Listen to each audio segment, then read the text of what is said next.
Hello, hello, hello, hello, hello, hello. You get extra hellos because it's Saturday. Happy Saturday, happy Crown Chakra Day.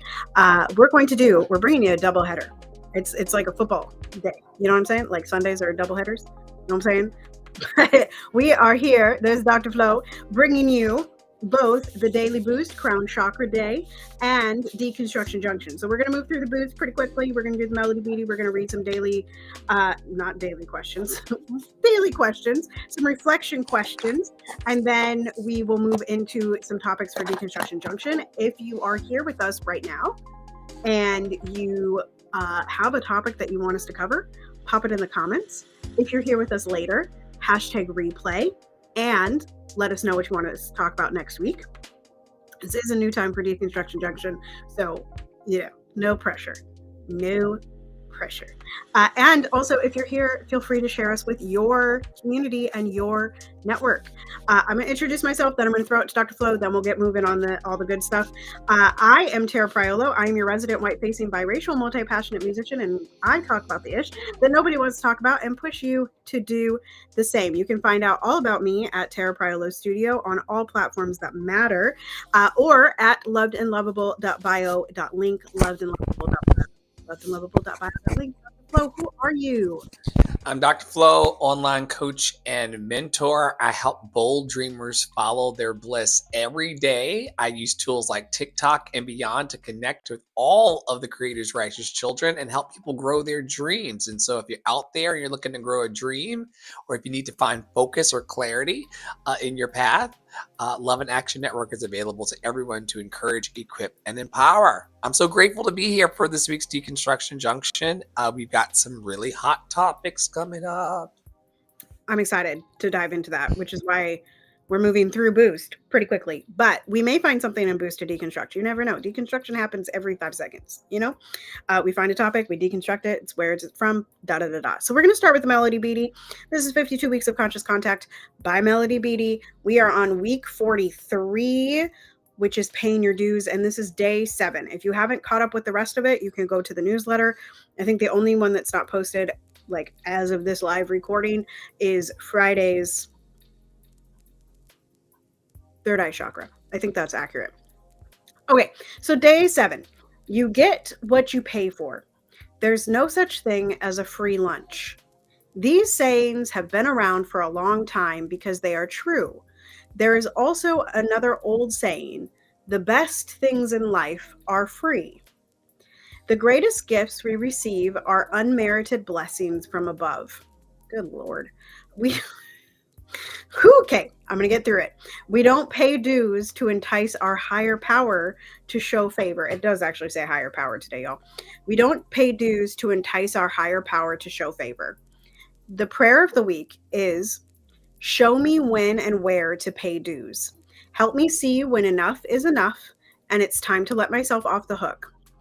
Please prepare my heart so I can receive the blessings you have for me. I'll read it one more time. And remember, we're a Bring Your Own Belief organization, so y'all can pray to whoever you want. Show me when and where to pay dues. Help me see when enough is enough and it's time to let myself off the hook. Please prepare my heart so I can receive the blessings you have for me. Listen, the first part was hard for me because it was so capitalistic. It was so like the whole notion of you get what you pay for. There's no such thing as a free lunch. Like that's very, first of all, that's very American, because some countries actually believe in in feeding their people. That's not here. Our country would rather us normal people just go ahead and decrease the surplus population. You know what I'm saying? The best things in life are free. I mean, air is still free. Nature is still mostly free. But it's just very that you get what you pay for. There's no such thing as a free lunch. I mean, it is true in our society, but it doesn't have to be true. And then I had a big problem with the greatest gifts we receive are unmerited blessings from above. Are we shocked? The non-religious, non-spiritual human in the room, that's a lie. I'm spiritual. I'm just not religious. Doesn't believe that all of our blessings I don't believe that the greatest blessings come from above. I believe that the greatest blessings come from the things that we make and the things that we choose to see. Anything can be a blessing. Anything can be a blessing. And it's just if we choose to make it into a blessing or see it as a blessing rather than not. Dr. Flo, do you have any reflections on that little blurb? And then I'll tell y'all what next week's theme is. I knew that when you read the greatest gifts we receive are unmerited blessings from above, that you were going to go into cringe mode because you're like, above where? Above the cabinet, above the stove, like up on the top shelf. Like, I don't like, it wasn't the above part that bothered me as much as unmerited. Because we're all working towards something and we're all efforting towards something. Even if it's 1% better every day, we're all doing the best we can to survive and thrive under incredibly harsh circumstances.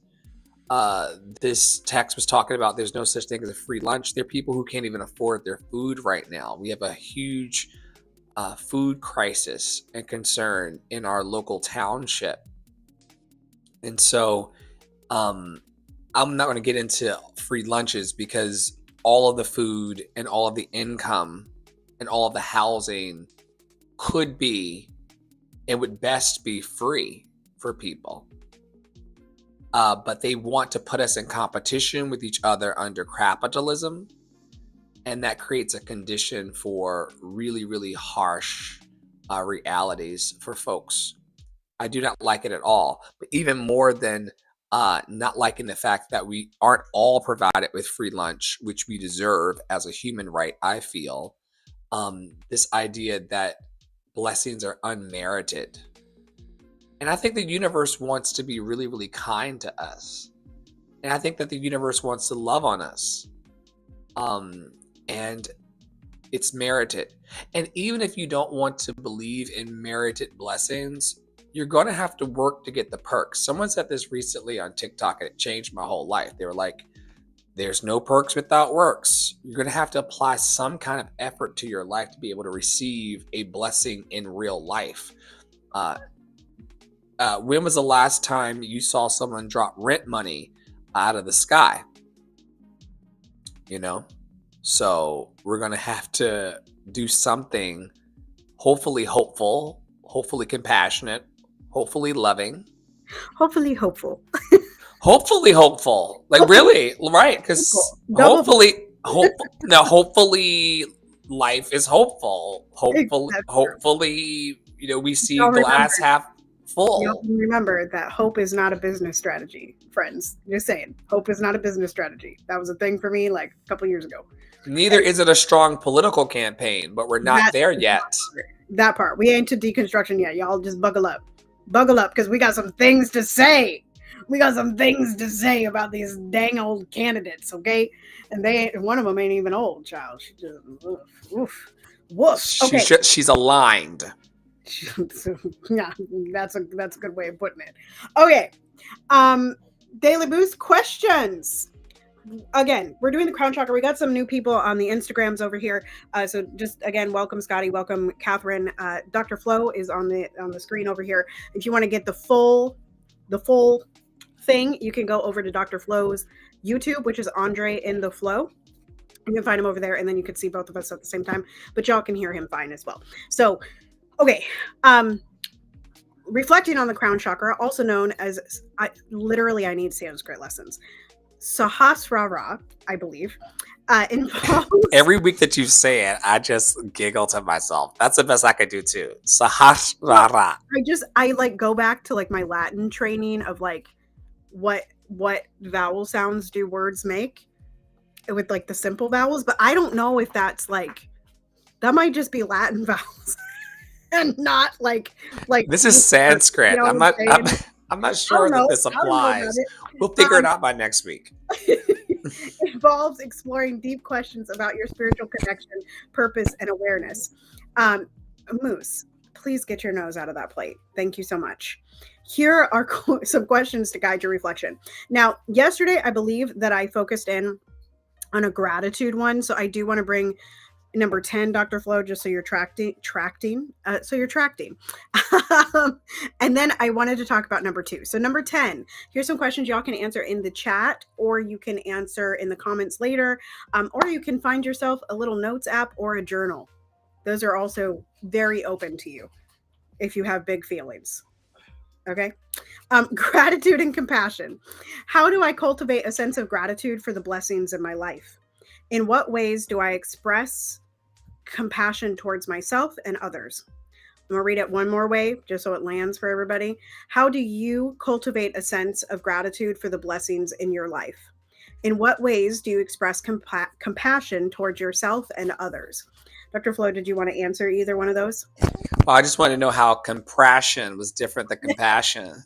Compression. It's compression. Is that when you feel it compressed? Yes, it's so much gratitude that it's just pushing you. I'm so full of compassion that it's just caving in on my chest. Compression. It's like a hug, it's like a hug.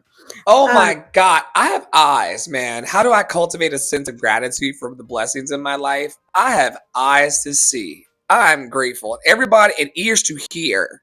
And everybody who is in this live stream or listening to the podcast later or watching Love in Action TV, y'all got eyes to see and ears to hear. And that's how I cultivate a sense of gratitude for the blessings of my life. I look around and I realize that the blessings of my life. Look around. How'd you miss How lucky you are to be alive right now. Look around, look around.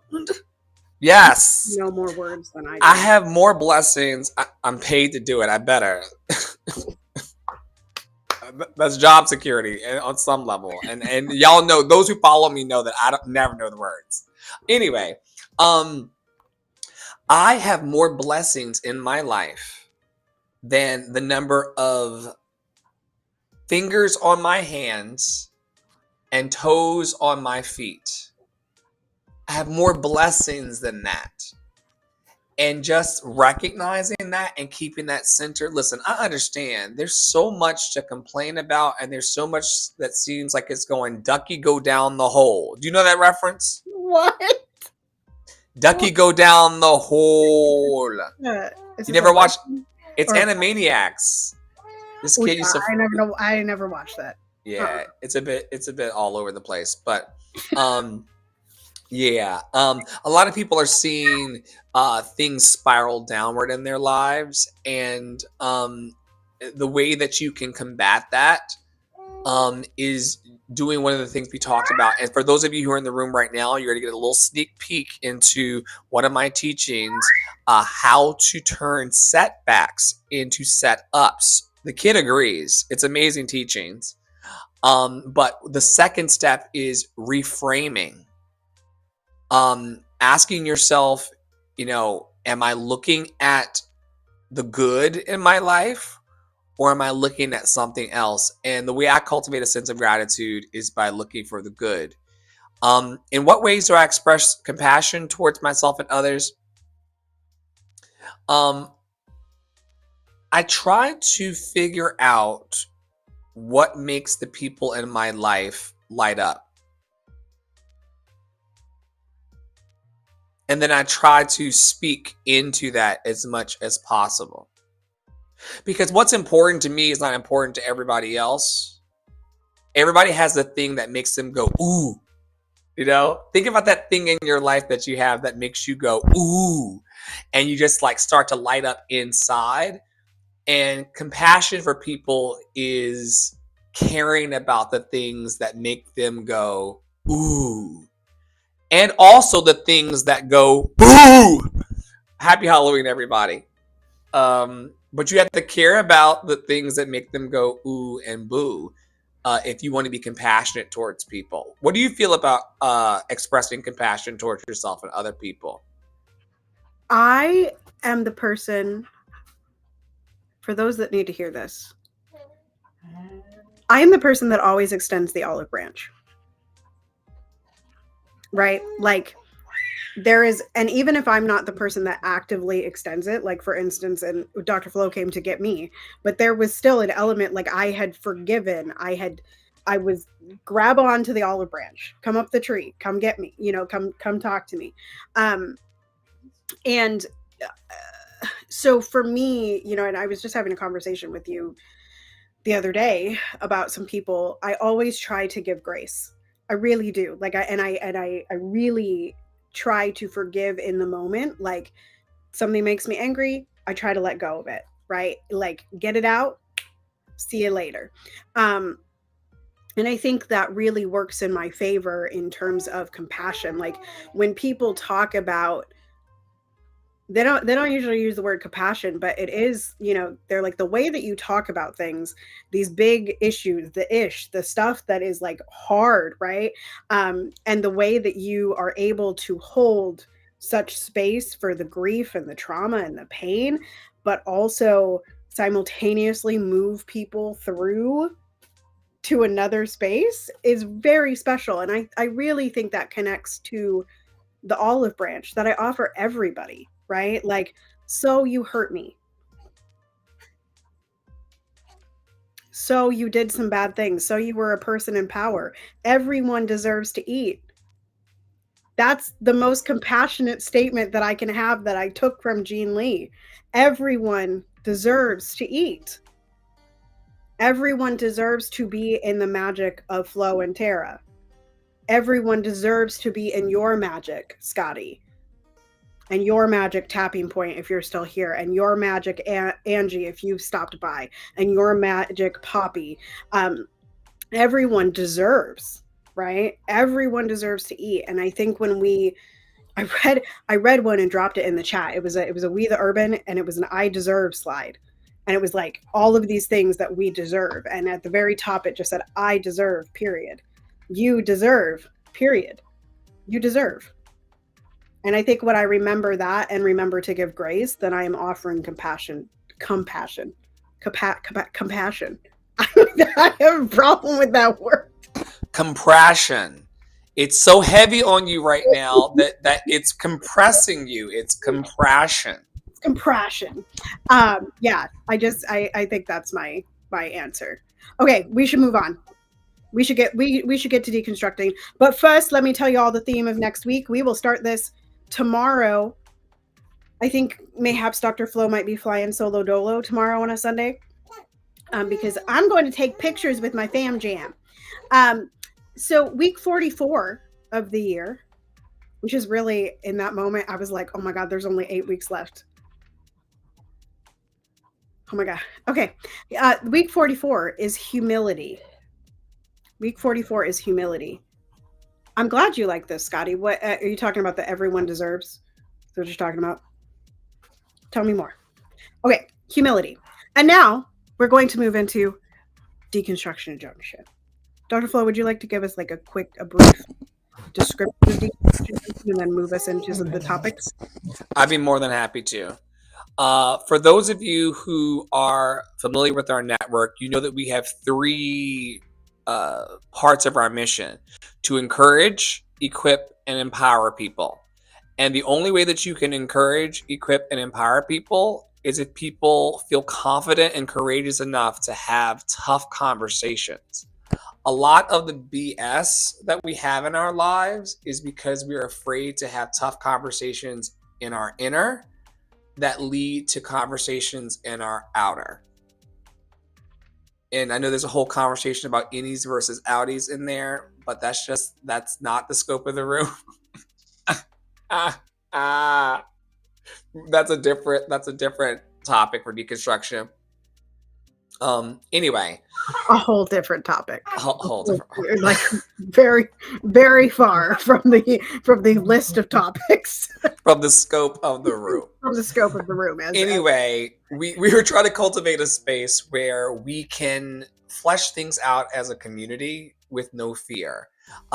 Eventually, there will be a live component of this where we'll have other people coming through to help us unpack the tough things, but there's nothing off limits. We can talk here about human sexuality. We can talk here about racial matters. We can talk about politics. There's a huge thing where we're not supposed to talk about politics or religion in the public space, but these are the things that are actually affecting our lives and causing pain as well. And so we didn't want to shy away from having these tough conversations one to another. Tara and I talk about these things things in the DMs 24/7. If we're awake and got an eye open and the white lady ain't whispering to me through my phone in the ASMR, "You loved and lovable, you loved and lovable." So last night my headphone died, and you know how rave doesn't turn off, right? Rave just keeps going. So like we wake up and Ross is like, I was like, it's my phone. He's like, but there's somebody talking. Yeah, it's my phone. Oh my God. Tara's into ASMR nighttime binaurals, and she took us on the ride with her last night, and what a ride it was.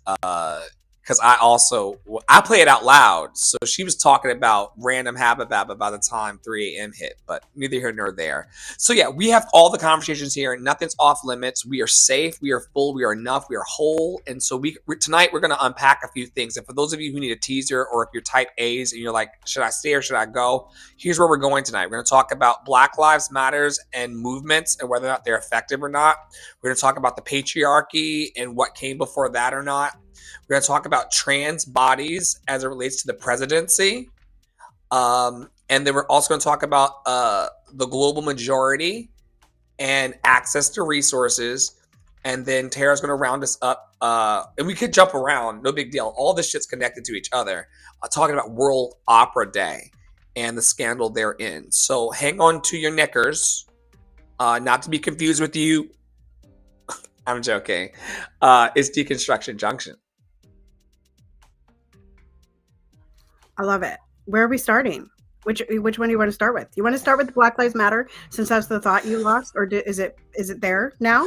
All I'm gonna say is that I was on Clubhouse last night listening in, and there have been a lot of money grabs that have happened at the top of people's power movements, and I really, in our network and across the country, want to believe in restoring power to the people. And I know that it's something that we say casually, but I, as a person who did support and was active in Black Lives Matter in New York, I'm no longer concerned too much with Black Lives Matter movements as much as that humans get to eat. Back to your point earlier, I could cry about this. Because if my black ass, or allegedly black ass, is eating and your any color ass is not, I'm in danger. This also goes to these rich billionaires. There's no reason for that kinds of income. I don't begrudge people's blessings. I told you we count blessings here. However, there needs to be outside of these organizations that can be corrupted by people, like, you know, who couldn't use an extra $10,000, you know? So organizations that support people and movements to take people out of oppressive environments, where there's a lack of compassion, they can be easily co-opted, and they can be easily outmaneuvered and corrupted from the inside, because we don't believe in our network that power in this organization should rest on the shoulders of one person or two people. You want movements to actually spread the leadership across. You want to jump in? Collective coalition, right? This is something I mentioned like 2 weeks ago. Like, what does it look like when we get behind a group of people as opposed to one leader? What does that look like? And also AMB talks about this in Emergent Strategy. It's the last chapter that I read, which I cannot remember the title of. But Ross, thank you. I love the baby squeals, but it's a lot when I'm trying to concentrate. So Adrian talks about and criticizes really movements like Black Lives Matter, that the reality is that you're just building another capitalistic structure in the same way that nonprofits are still capitalistic structures that act exactly the same as the company, like as corporations, right? And so it doesn't really matter. Like we I think in the public perceive like, oh, nonprofit, let me give to them and da da da da, like they're so much better. And it's like, actually they're not. because they're still in the same vein of power. And where I want to jump in about the power conversation is that Brittany Packnett is having this sort of conversation about what power is and how we can restructure power so that power is actually with community and with people. And she does that often on her podcast on Undistracted, which I listen to on Friday mornings by my damn self. And I just really think that it's an important topic to remember, that, like, yes, the Black Lives Matter, the message is it, right? Like, yes, that is it. And to me, like, everything is about race. Race is a construct, but everything is about race. Like, anything that affects any color of people affects Black people worse. Like, that is just, it's just the way that the hierarchy is set up right now. And so I think the message is great. What happened to the organization was that the organization started partaking in capitalism, right? And in structures that were built by white supremacy. And it's the question that I ask often of, like, if we're just like, what good is installing a different group of people or a different person into the same powerful office? Like, what difference does it actually make to replace the CEO of Apple, to replace the CEO of Amazon, to replace the CEO of Starbucks? Like, it doesn't make that much of a difference, because the office is still the office of white supremacy and capitalism. And so until we want to change that structure, there is no moving forward, right? And Adrienne says this in her book. She's like, she does talk about the collective coalitions, and she talks about how seedlings grow, and she talks about the root connection, right? And the way that we can come together in those ways. So I really encourage you all, like, this is a foundational text for this organization, Love and Action Network, but I really encourage you all, even if you don't want to read that book, to go jump on Adrienne's page, because the way that she talks about things is really, it's very different. And the goal isn't for people to follow her. And I think that's really, she has a lot of followers, but it's not because we're following her. It's because we're following the message, and we're exploring the message of what it means to have collective coalition, what it means to build in the way that nature builds. Like, what does that actually look like? And how can we cultivate it in community? Another person that does this really well, that talks about this often, and she says that relationships are the most renewable resource we have. And her name is Christiana Smith. You can find her on TikTok. You can find her on Instagram. I think her handle is like Mocha Stein something. But anyway, you can find her. Kristanna. Christiana, there's an I in there after the T. Christiana Smith. I share her often into liberation conversations, because I am just fascinated by her take on the world, and the way we could build together. Yeah, that's my share on that. We talk a lot here in the network about what's beyond, like what's beyond capitalism, what's beyond auditions, what's beyond Broadway, like what lay beyond. The venture capitalists that want to sell things to us in the future, with Elon and them, they're already thinking about how to massively manipulate in the future our everything. They've already got us locked down already. So we need to be thinking outside the box about what liberation and freedom looks like for us in all of these spaces, because it's not going to just stop with these racially charged movements. It's going to be all sorts of things. We start getting into water rights and things like that, which are active in the planet. There are people who are having to negotiate with life and limb and blood for water to live. And let's not even, no, actually, this is the place to get into what's happening in Gaza. Ceasefire now, folks. Why not an arms embargo? Why not? And so this is not isolated to any movement. This is a human thing, regardless of color. And I'm glad that we get to have these conversations. They're more effective than some of the movements themselves, the corporatized ones especially. didn't you have a conversation earlier in the week with the network about which came first, the patriarchy or? Yeah, I said it on my Spill the Beans, because yesterday on my Spill the Beans, well, the last 2 weeks, we've been talking about the underlying current of racism globally. And, I don't know if the person that submitted it, like, I don't think they just came to the realization, but they put it in a question box. And so I was like, well, I'll talk about it, because I do believe that race, even though it's a construct, we believe in it. Socially, we believe in it. The indoctrination is strong, baby. Right. But I remember a conversation, it was probably last fall sometime, that you, me, and Poppy were having. And we were chitter chattering about what came first, the patriarchy or white supremacy, essentially. Like did race come first? Did patriarchy come first? And now, as we were just kind of talking, I'm wondering, did hierarchy come first? Because there's not a, and maybe this is the, I'm not completing the sentence.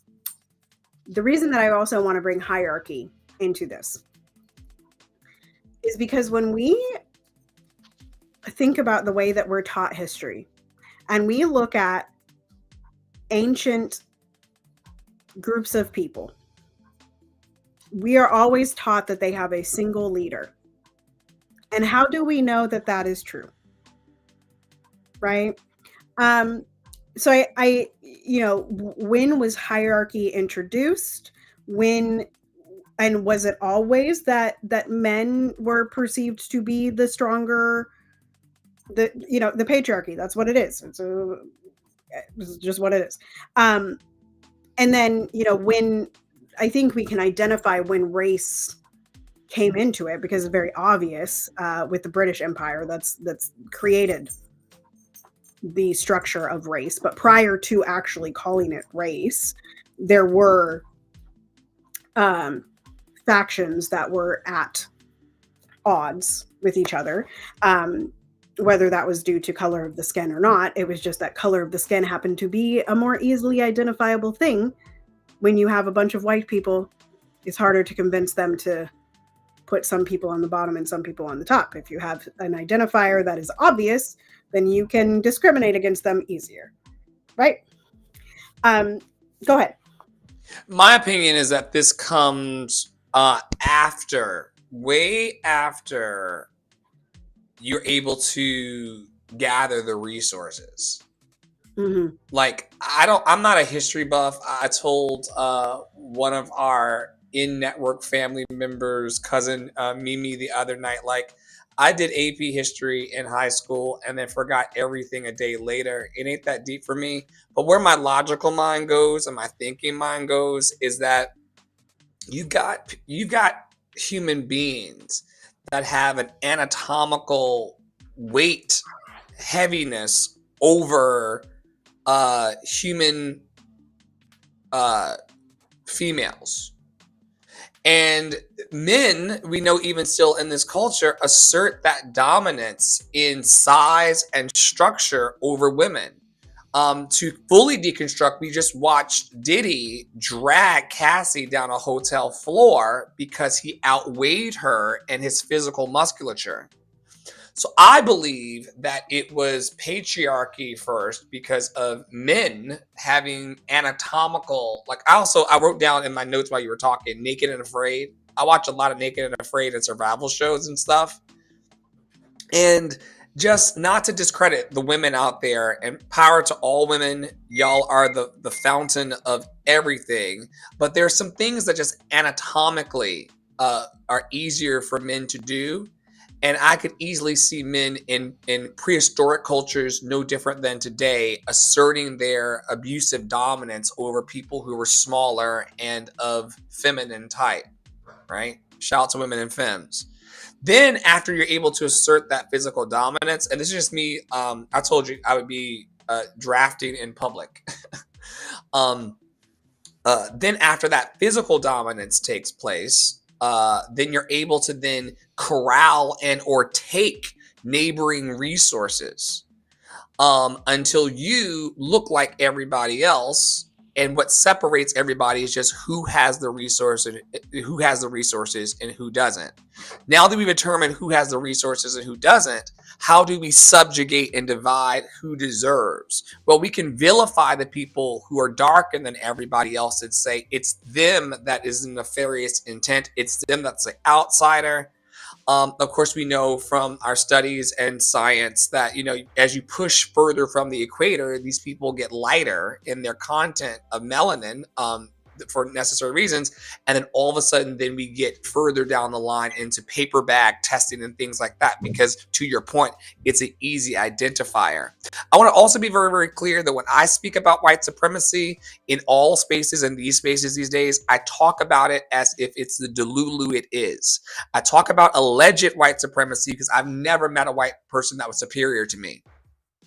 I've yet to meet a white person who was, I've yet to meet a person who had lighter melanin content who was superior to me in any way as it relates to checking the boxes of what it means to be a human being. As it relates to respiration, breathing, thinking, walking, loving people, those lighter people are not superior. Let's not do that. So whenever I talk about alleged white supremacy, I always say alleged because I've yet to see it. And when you look at our governments and when you look at who has been on the throne of this country, making way for who's to be on the throne either way, you don't see something that is superior in thought. You see a low vibration, fear and paranoia kind of thing. But I think the identifiers came way after the men folk had already terrorized people. Remember, I talk about this in Deconstruction Junction and people don't like me talk about it. I've been equally terrorized in my life by black people, allegedly black, again, as I have by allegedly white people. This is not a racial condition. This is a human condition.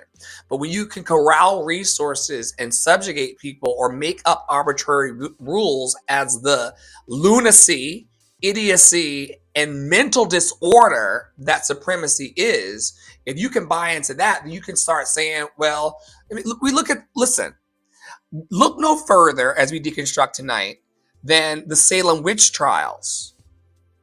Those people were white, allegedly. Stick with me, folks. Yeah, but that's the patriarchy, right? Yes, yes. Men seeking out a reason to dispose of a whole bunch of women. I mean, because at the end of the day, the Salem witch trials and the witch trials that were happening in Europe at the same time, right? Like that wasn't an original idea. That was straight up from the European handbook. That it was really, it truly was in the same way that later on, committing women to asylums was a way to just essentially get women out of the way. That was the men preserving power, right? And collecting power. And the only way, and I talked about this a little bit on Spill the Beans yesterday, that a lot of people, most people, because we're all indoctrinated into this, believe that you must take power away in order to maintain power or maintain supremacy. And so the way that they took in similar fashion to The Handmaid's Tale, which is fiction, but is it? Is it?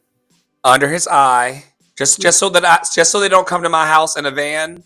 Under his eye, blessed be the fruit. May the Lord open, child. May the Lord open. Because Gilead is real. Very real. And you start, we're going to get to it in a minute, y'all. And thank y'all for sticking with us. Y'all in Deconstruction Junction with Love and Action Network. That's Tara Praolo. I'm Dr. Flo. Flo and Praolo. We get these things done. But if you start thinking about wonderful, brilliant Madam Vice President in her, Poppy Waters has been very, very clear with me. I cannot take away from this woman's resume and accomplishment by criticizing her politic, right? I cannot tear down. I cannot tear down her accomplishment at becoming a lawyer, and navigating, the patriarchy. Like, to get that far in the game, is amazing. Right. But you're also like you're sanctioning bombs being dropped on innocent people.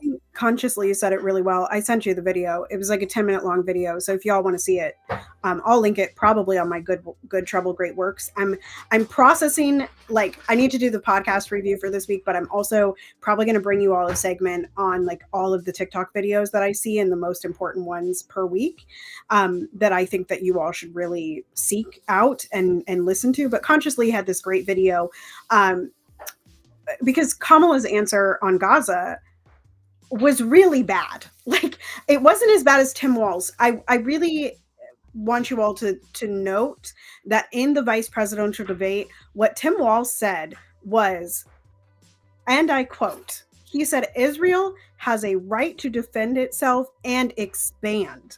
That is what that man said. So Kamala's answer is more of the same, right? So Consciously made this video, and what he said after the initial opening was like, he was like, "I just want to be really clear that I can vote for her or support her or endorse her, and I can still criticize her, and it doesn't take anything away." And I think this is a really important distinction to make, because, and it goes back to something that we say all the time: nothing is personal. Nothing is personal. So when people are calling you out and calling you in and criticizing you for speaking out, it is not personal. And I often have to remind myself of that people are not coming for me. They're not coming for Tara, the white-facing biracial individual. They're not coming for me. They're mad at the message. And Portia talks about this a lot too. She says at the opening of her videos often, she says, if you are activated, I want you to consider if you are mad at me or if you are mad at the message. Which is it? Because either you're a racist because you're mad at Portia, who is a full Black woman, or you're mad at the message because it's making you uncomfortable. Both take some thought, but let's be honest with what we're doing. Right? So, you know, I think, yes. And I think this is where politics gets so messy. And it's also where, like, I have really had to learn. I hate Donald Trump, right? Like, I think he is just the bottom of the barrel when it comes to people. But when we start criticizing people outside of their policy or outside of the things that they are saying and start personally attacking them. So even like, you know, when we, and I talked about this before, I was in tears. It was a Sonia Massey episode, I think. If y'all want to find it, it was a Sonia Massey episode. When we say felon and we dehumanize him, we are dehumanizing him. That's not okay. That's not okay. In the same way that when we call her a cop, that's not okay. In the same way that when we try to rip her qualifications away from her because we don't agree with her, that's not okay.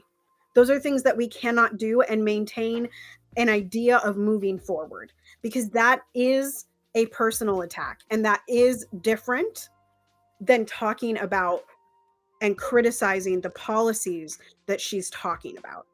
It has nothing to do with her. I want you all to hear this one more time. It has nothing to do with who Kamala actually is. Nothing. Because quite frankly, to get that high in the government, you have to align yourself with very specific ideals, because you have to get money. You have to have millions of dollars. And you do not get that from the lowest rung under capitalism. You get that from rich super PACs.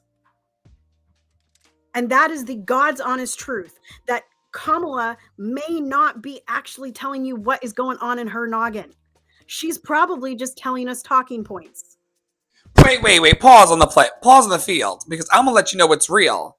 any black person or allegedly black looking person who's worked in any corporate environment or any structure institution, including that nonprofit industrial complex you talked about earlier, knows that she in no way is saying everything she's thinking, because she would not be safe to do so. Why do you think our black asses are sitting here on YouTube with two people and our dicks in our hands and she's up there? Right. She didn't say anything. Like she didn't rock the boat. She wasn't radical, or maybe she was at some point, but I think every single one of us, and we're getting a little off topic, but every single one of us as activists, as people that care about things, right? Because at the end of the day, all an activist is someone that is mobilized by something they care about.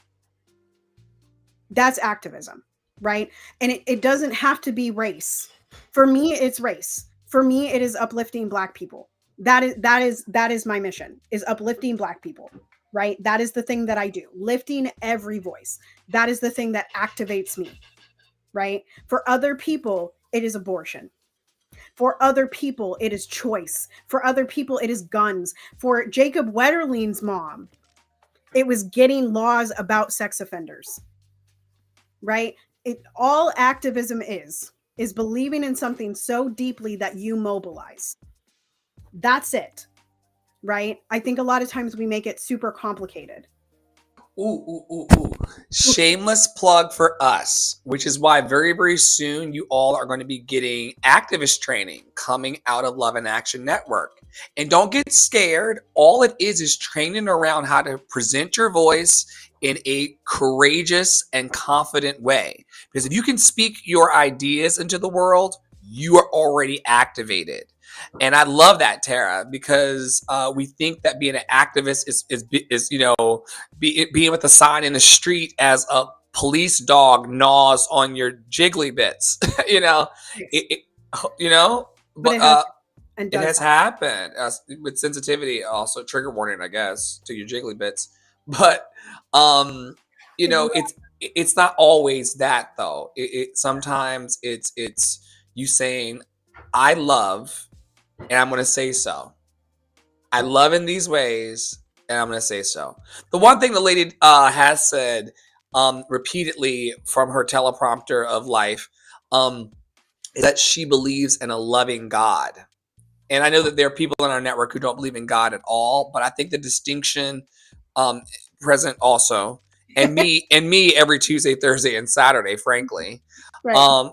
It is what it is. Only alleged God can judge me, bitch. Right. But I do love that she believes in a loving God, because that is a clear distinction that needs to be made, I think, in this climate, that there are many different versions of the divine that people are subscribing to. Right. And they're not all, if you pay attention to the words and the actions and the deeds, not all divinity being spoken about in the public space is loving. Yeah. And quite frankly, a lot of them are hateful, right? Quite frankly, a lot of them are scornful, right? And to complete the thought earlier, she may have been an activist at some point, but we all come to a point, and I often get to this point. Do I fix it from the inside or do I push from the outside? How ostracized do I need to make myself in order to push in? Girl, baby girl. Do I stand inside of the prison, some may say, to change it? And I have found a way to straddle both, right? I am on the outside. I do not take auditions. People still offer me jobs, right? I'm on the outside in that way. I create my own albums. I sing what music I want to sing, da-da-da-da-da. But I am on the inside in that I do work in nonprofit organizations, and I work for at least 4 of them. Right? Wait, I'm stuck on something. What say you about the delusion? Delusion. What I'm looking for the word for when things dissolve, when dilute. The dilution. Yes, dilution. The dilution. Dilation. Dilution, not dilation. Not dilation. To dilute. The dilution. There is when a person has to step into a higher space. You've been in these nonprofits. I've been on these large stages. There's a certain dilution of the message of activism and radical love that happens What say you about the dilution of love, of having to say, this love is a little too strong for that moderate voter. Let's just water it down a little bit so that it's not too spicy or not too sweet. Like what? Like I hate that. I think, there is an MLK quote about the moderate. And I think he specified the white moderate. And how dangerous they are. Right. And I think playing to the moderate is dangerous. And I think it's dangerous because back to what is activism and what is radicalization? At the end of the day, it's just something that we really believe in with all of our person that we want to move on it. Right. And so, like, why play to the moderate when we should be playing to the extreme? Right? Why play to the moderate as if the moderation is going to save us? Like, no amount of not spending $5 on your cup of coffee is going to make you a millionaire. No amount of turning off your water faucet is going to save you from climate change. No amount of living your life less joyfully and less and less open is going to save you when they come knocking on your door because you refuse to stand up for the people that were going down before you. No amount of moderation will save you.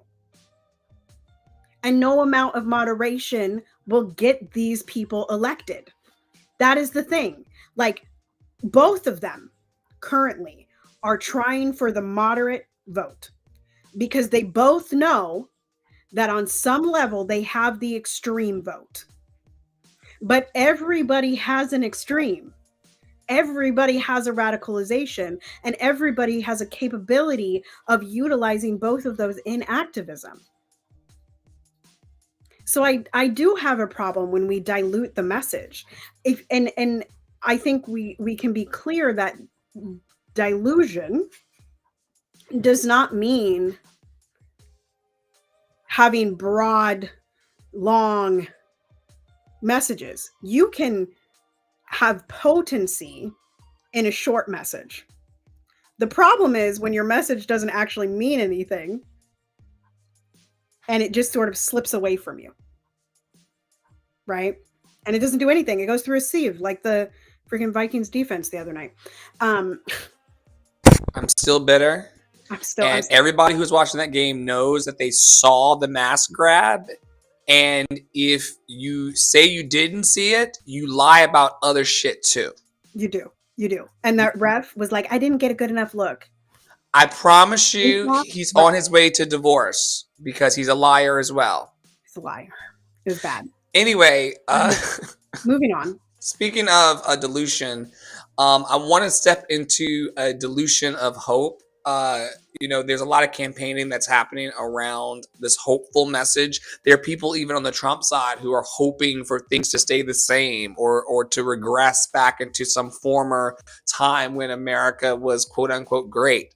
400 years of chattel slavery notwithstanding. But as hope continues to seem to melt at the seams of what we are experiencing, we're also seeing trans bodies under attack. And I know that a lot of people aren't comfortable with this. I want to just try to frame this discussion in the most compassion possible by saying that I believe that good humans, which I believe are most humans, have a understanding of how they feel in their bodies and their hearts and their minds. And I just want to frame this that I'm one of these people that's like, if there's no harm, there's no foul. Like, if there's no personal, like, collective harm or global harm or personal harm to me, no foul. And so I just wanted to frame that before we step into talking about trans people and their bodies, because frankly, for the next few minutes that we talk about this, I shouldn't have a fucking opinion because I don't live that experience. The only opinion that I do hold is that their idea and their self-knowledge and self-concept of what they want for their bodies and their body autonomy should be protected and preserved. I also feel the same way about Gilead and women's bodies being protected and reproductive rights. But how we got here was Tara sent me this clip of Vice President Kamala Harris interviewing where? I'm not sure where she was, but in this interview, essentially, she was pressed twice on whether or not people had a right to gender affirming care. And Kamala skirted twice by essentially saying we should follow the law, which is not pro-trans, for sure ain't. And it's not it's not pro-choice either, y'all, because there's a lot of gender affirming care that cis people get. And James is Smiling on TikTok talks about this a lot, that the care that we receive as cisgender people often is gender affirming care. Like going to get a boob job is gender affirming care. And we have access to that.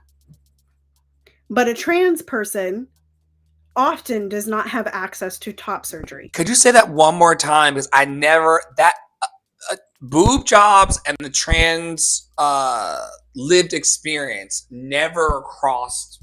Say that one more time, please. Yeah, and I want to point you to James is Smiling, y'all, because that is a trans person with the trans experience that talks frequently about Planned Parenthood and talks frequently about the trans experience and talks very frequently about the idea that like gender affirming care is part of our daily lives.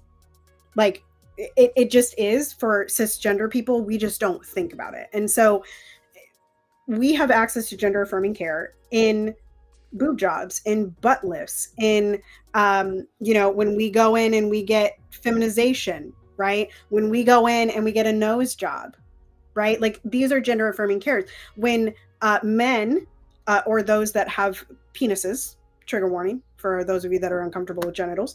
It is triggering to have a penis sometimes. I'm sorry. Yeah. I should drink about trigger warnings. Keep going. Right. When you all go in for Viagra, that's gender affirming care, right? And so James is Smiling talks about this just very frequently. So I cannot like credit anything else. And I listen to a lot of trans people like that. This is something that cis people have access to that we just don't even think about. And I do like in terms of reproductive rights, what you were talking about. And this is the point. The person in the video who stitched that video, and I don't remember what the name of that person was, but essentially they were like, the only difference is reproductive rights. And what I want to say to you is like, you framed reproductive rights, Millie, come on, framed reproductive rights around women. But the reality is that reproductive rights actually affect trans people too, right? Reproductive rights affect trans men. And in fact, they affect men, right? They affect cisgender men. And so like, this conversation and this is where a lot of white women start twisting reproductive rights, right? Because then it's women's rights, then we're oppressed. No. And this is also something that I need the Democratic Party to get more pro-trans about, because oftentimes they say, and women's rights. How many times have you all heard Kamala say this? How many times? Kamala, my bad. How many times have you heard her say, and women's rights are under attack? And women's rights are under attack. No, friends. Roe versus Wade being overturned affect far more than women. Far more.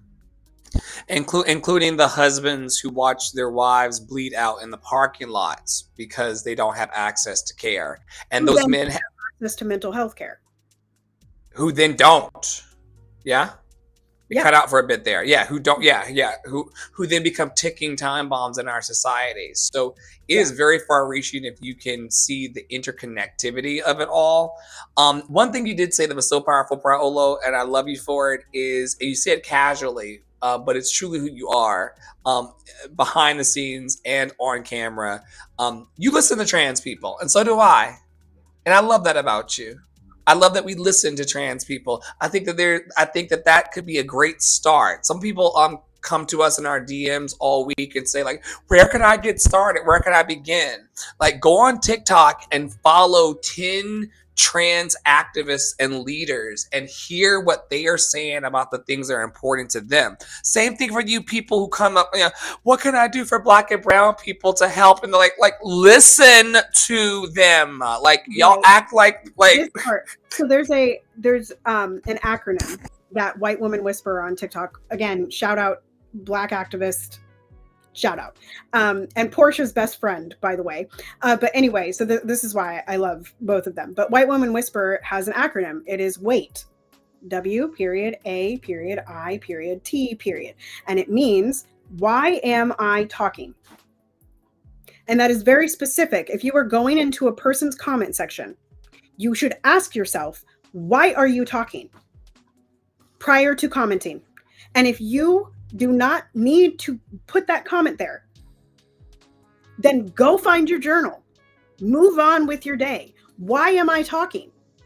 Should I be talking? And we watched this video by Christina, right? Not Christiana, but Christina, who, I mean, laid it bare about how, if we're talking about texturism, she ain't gonna come out here with her 3B brigade and be talking about it. She can go listen to the 4C girlies in the corner. You know what I'm saying? And for me, when I'm talking about colorism, I get all of my colorism topics from those that have more melanin content than me, right? I follow The Darkest Hue. I follow Colorism is Healing. This is what you can do. Diversify the voices in your earballs, right? And one more thing I'm going to say, and this is a hill that I'm going to not die on. This is a hill that I'm going to rejoice on. None of us are truly going to be liberated until trans Black women can walk down the street without being bothered, in danger for their lives, until Black trans women have housing and can eat. Like, we're not going to see the lift, because it starts with trans disabled women are free, and the darkest melanin content at that. The darkest berry in the bunch. Right. And when she is liberated, then we'll start to see all the other boats rise. And the people at the top can't see that, but you can't leave. Like, there's Elon. There's no rocket ship going anywhere right now. We're all on this ball of molten lava together, and we have to figure out how to love one another, or it ain't gonna cook. Right. And to land this a little bit, I'm giving you guys a lot of people to follow, but it is only because I have learned so much from these people. I have learned so much from James is Smiling. A shout out to Sharky Lemon Myrtle, who does the work locally in Minnesota for trans people and is working on multiple campaigns of transgender people. Like, that is an account. Go follow them on Instagram. I think he's primarily on Instagram. Do you think that they would come here? I think that Myrtle would love to come here. I will ask him in DMs. He's very busy because it's election season, but after election season, yeah, I mean, we literally got 2 weeks until we know how we got to play chess like everybody else. Right. So yeah. Okay. Thank you. So those are a couple trans people to follow. And Sharky Lemon gives a lot of other people to go follow. And so does James is Smiling, actually. So those are very good people to start diversifying. I would also recommend, in terms of disability rights, please go follow Crutches and Spice. Please go follow Crutches and Spice. Disabled Black woman, amazing content, communications specialist, like that content. And I want to be real with y'all that sometimes when I'm watching a Portia content, or when I'm watching a Crutches and Spice content, or when I'm watching a Christina content, some of that I'm like, oh God, I got to come back to this. Like, I'm feeling some type of way. Why am I talking? I got to listen to that 4, 5, 6 times before I can process it, because in America, we don't think about disability rights. We just don't. It doesn't cross our minds in a way that is meaningful. And so to talk about Crutches and Spice or to go listen to Crutches and Spice is so, so important. And again, Crutches and Spice will often talk about other disabled creators that you can follow. There's another one on Instagram. Their handle is Fidgets and Fries.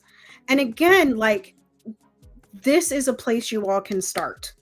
This is a place you all can start. Not only should you be listening to Dr. Flo and I, or could you be listening to Dr. Flo and I? And those of you that have lighter melanin content, hello, because this is something phenotypically, I'm white, right? I'm white until I'm not white. Y'all know what I'm saying? Some of y'all know. Some of y'all don't know. And if you don't know, y'all best be getting over to my Lift Every Voice. But if it makes you comfortable to hear this message from me, I need you to go listen to Dr. Flo say the message. And then ask yourself why it makes you so much more uncomfortable to listen to Dr. Flo say the message than this saying the message. I need you to go listen to Crutches and Spice say the message. And ask yourself why it's more uncomfortable to hear them than to hear me, a cisgender, white-facing, biracial person. Right? Like, this is so, so important to diversify the things that are coming into your sphere. Right? And I was challenged the other day by a TikTok video, and I cannot remember the creator, but they essentially were like, when I first started to be an activist and I first started really getting, they're a Black person.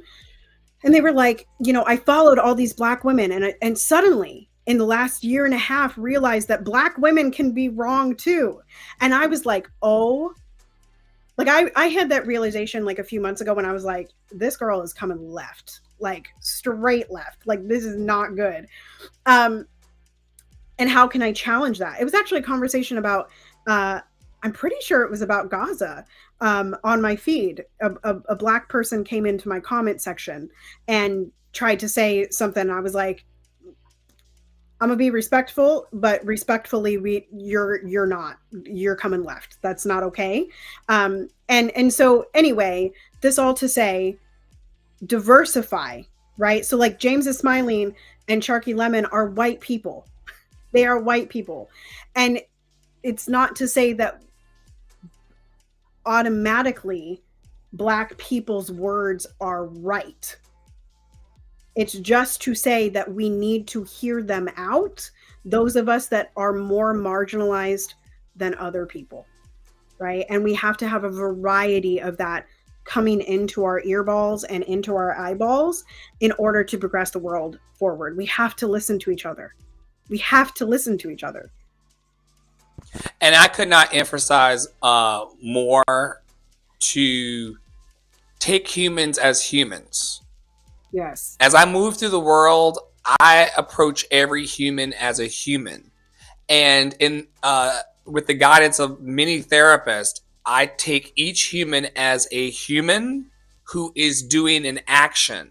And I only respond to the action or the behavior. I do not relate to a guy that I see who's lighter than me on the street as a threat. You know, my father, may he rest in power, was very much like, don't trust Whitey kind of energy. Yeah. But imagine that paranoia that you have when there are good people who are lighter in skin who want to help, who are sitting on top of a lot of money and resources and things to help to aid your causes. But if you have a fear and paranoia about someone who's different than you, you close yourself off to the possibility of something magical happening in your life because you have that preconceived notion. It's literally what a prejudice is. Right. Well, and I know we have to wrap up, but like,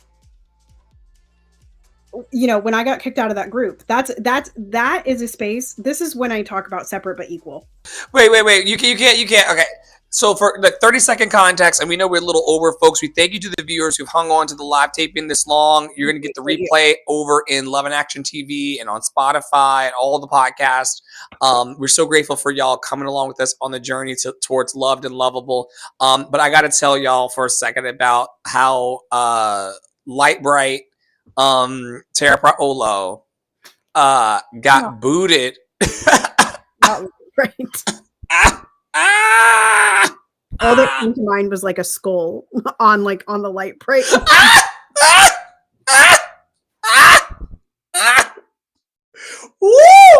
Yes, but Tara got kicked out of the Black Game of Thrones House of the Dragons Facebook group, and they didn't ask any questions. They just went down, and someone saw um, that they were lighter and brighter, and completely kicked her out. And it precipitated to a couple weeks of us just laughing about, like, how do we get her back in the space? And we really that never resolved. And she'll come back after dealing with domestic things and hopefully share more about how it feels to be kicked out of all Black spaces.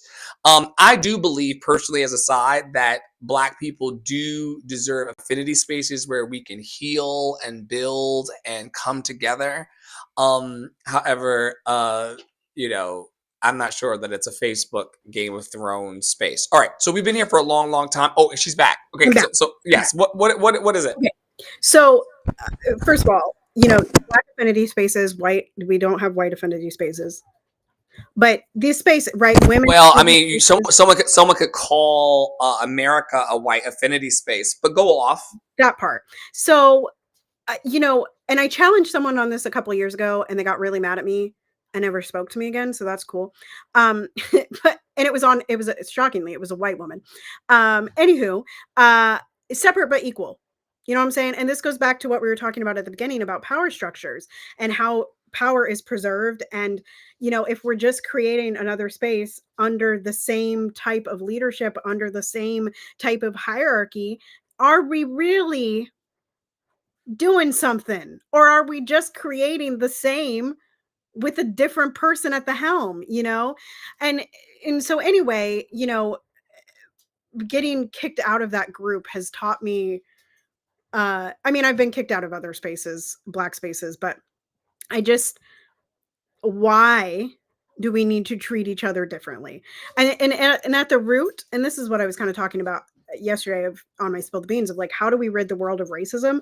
Well, we rid the world by relating to each other as like we're not different, like you were saying, walking down the street, like I don't cross the street. I know people that are light that cross the street when they see darker skin, right? I know small people, like not like small people who weigh not a lot, who are short, that cross the street when they see bigger people, right? Because they know that there's a quote unquote power dynamic. And so they're just automatically fearful. But what if we just weren't fearful of each other, right? And of course, like your physical safety, we do not want that harmed. But at the end of the day, most people are not, as Dr. Flo said, we like to believe that most people are good. We do. And let's be very, very clear, because I lived in New York City full time for 10 years.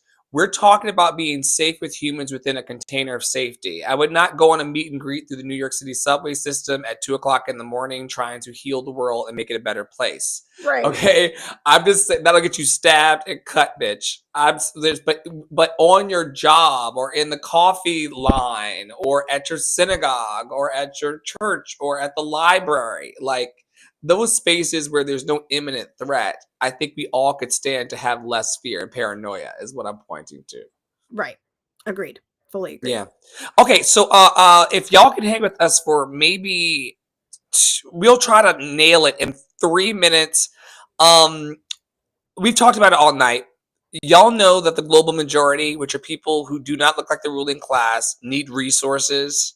I'm going to take an opportunity, because I am taking radical risk in my network, to say that one of the global majority led organizations that needs access to resource and money is Love and Action Network. We are supported by donors and sponsors all over the world, including the Priola Foundation, for which we are extremely grateful. But just know that people who don't look like you, of all don't look like yous, because there are really impoverished white people in the mountains who need our love and support as well. Hand to God, like if you follow the opiate crises and the Well, the hurricane devastation. I mean, right. like I said it in my Spill the Beans yesterday. Hurricanes don't discriminate. Babies, hurricanes don't discriminate.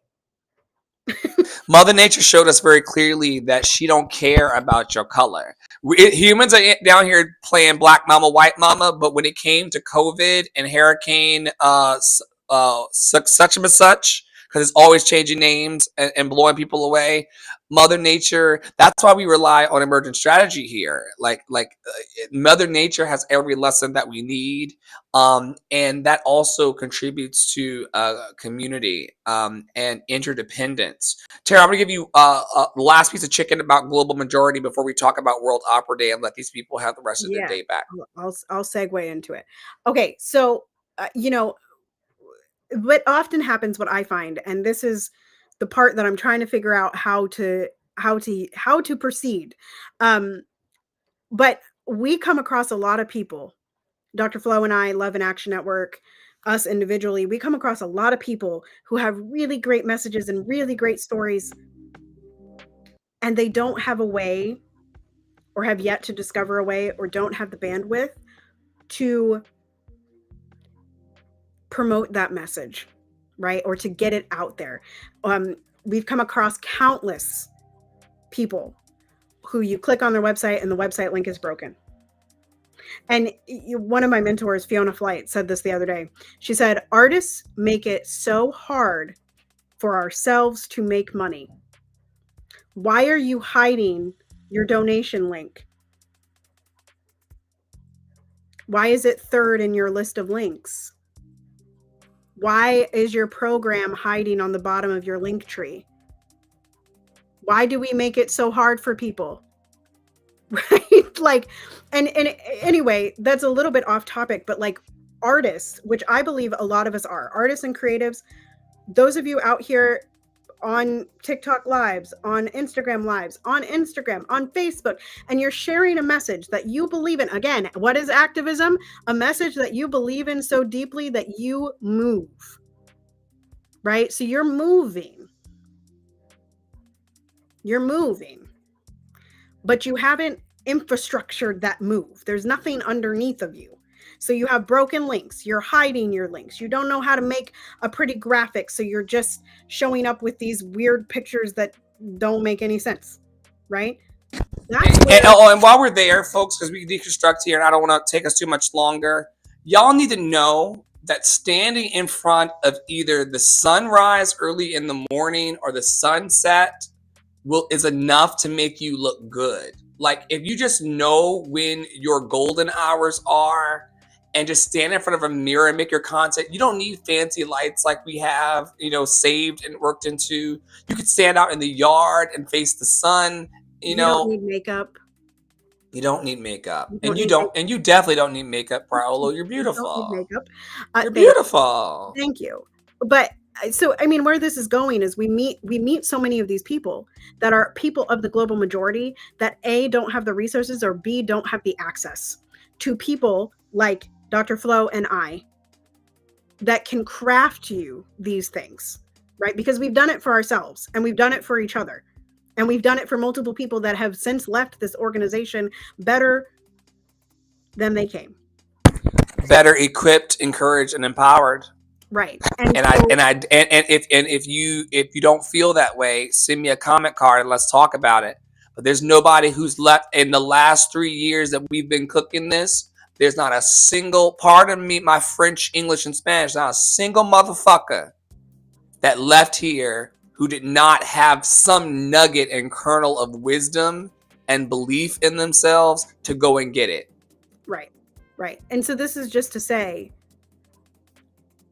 community building, community infrastructure, community care, it is available to you. It doesn't have to be Dr. Flo and I, it doesn't have to be Love and Action Network, but these places exist, and please walk into them. Please have the trust to walk into them, because all they want to do is help you lift your message. And in your heart, as Dr. Flo was saying earlier, we all know ourselves best. In your heart when you come across the people that are willing to help you and that will help you, right? So trust that. Now, briefly on World Opera Day, y'all can go look at my last post on the Instagrams. If you're here with us right now, if you're here with us in the future, why don't you just lay them on the ground there? And if they scream, I will get up. But anyway, World Opera Day. I see a lot of people being out here like, opera changed my life. And you know who they is? They be white people. And what I want to tell you is that any industry that you're in is affected by white supremacy and capitalism. And opera, as it's clinging to relevance, has fallen so deeply into that there is nothing to celebrate on World Opera Day. Free the art. I believe I said free the damn art, because there could be more without the gatekeepers. And that's my message. What gatekeeper is keeping you? Is it you, or is it an outside force? And I want to more art today. Yeah, and I want to add to that. If you do have gatekeepers in your life, I would not be myself. I didn't tell you to start doing your squats so you can jump a gate. That part. Okay? Because some of these people, because of family power or low self-esteem, they struggled inside of themselves and inside of their hearts to get what they got, and they want to make you suffer to get what they got. And so they will put a gate in front of you. Because I took 4 years undergrad and 2 years in my master's, I'm gonna make you wait for 6 years to get the same knowledge. Tara didn't do that to me. She handed me the knowledge and the tools and things to help build this new, improved version of my life, for which I'm very grateful. But there are people who are trying to create gates because they don't want to see you win. Let's be very clear about this, folks.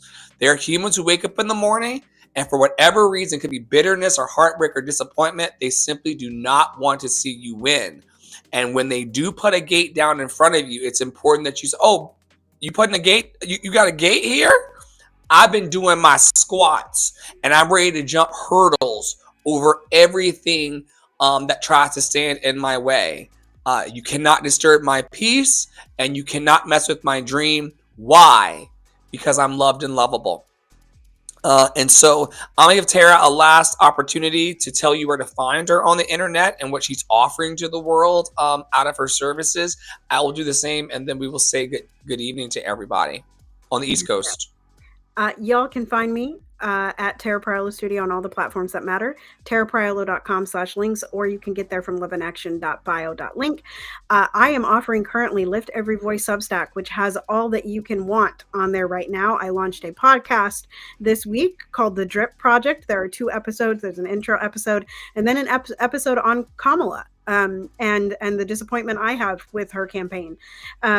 And my understanding of people not voting and how I think we need to stop using shame and all that stuff.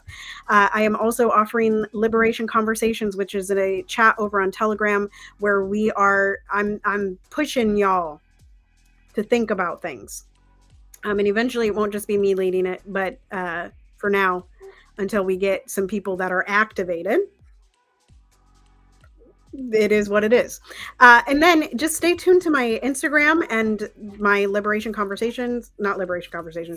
Every Voice, because there is going to be stuff coming. Dr. Flo and Fiona have been pushing me to come out with an activist offer, which I don't know what that looks like yet, but it is coming. There will be more offers for Black Friday, things that are coming up from the vaults that I haven't offered in a very long time.